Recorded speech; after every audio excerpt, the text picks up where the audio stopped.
Hello అండి. స్వచ్ఛమైన ఆవు పాలతో చేసిన అమూల్ బటర్‌ని ఇంట్లోనే ఈజీగా చేసుకోవచ్చు. ఒకసారి నెయ్యి వీడియో పెట్టినప్పుడు చాలామంది కామెంట్ చేశారు. ఇలా చేయకూడదు, తోడు పెట్టాలి అప్పుడే హెల్త్‌కి మంచిది అని చెప్పారు. సరే కదా అని మీరు చెప్పినట్టుగానే చేశాను. ఎలా చేశాను అనేది ఇప్పుడు చెప్తాను. ఫస్ట్ అయితే నేను పాల మీద మీగడని మొత్తం స్టోర్ చేసుకున్నాను.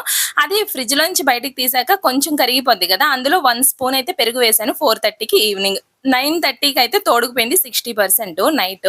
తర్వాత నేను ఫ్రిడ్జ్‌లో పెట్టేసాను. 1 డే ఉంచాను. ఉంచిన తర్వాత మిక్సీ చేశాను. ఫస్ట్ మిక్సీ చేసినప్పుడు రాలేదు వెన్ననేది. సెకండ్ టైము ఆపకుండా 3 మినిట్స్ అయితే మనం మిక్సీ చేసామంటే బటర్ మొత్తం ఇలా సెపరేట్ అయిపోద్ది. అయిన తర్వాత 2 టైమ్స్ అయితే మనం వాటర్‌లోని వాష్ చేసుకోవాలి.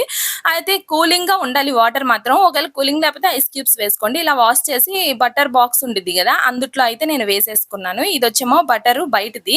అదైతే అంటే రెండిట్లికి డిఫరెంట్ ఎలా ఉంటుందో మీరు చూస్తారని పెట్టాను. అయితే సాల్ట్ అనేది కొంచెం తక్కువగా వేసుకోండి.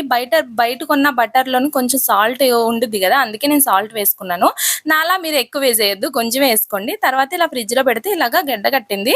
గడ్డకట్టిన తర్వాత బయటకి తీయండి. కొంతసేపు ఉంచితే మెల్ట్ అవుద్ది గదా! ఇలాగా చూడండి ఇలా కట్ చేసుకోండి. టేస్ట్ మాత్రం సూపర్ ఉంది. వీడియో నచ్చితే లైక్ చేయండి. మీరు కూడా ట్రై చేయండి. ఓకే అండి. బాయ్. సబ్స్క్రైబ్.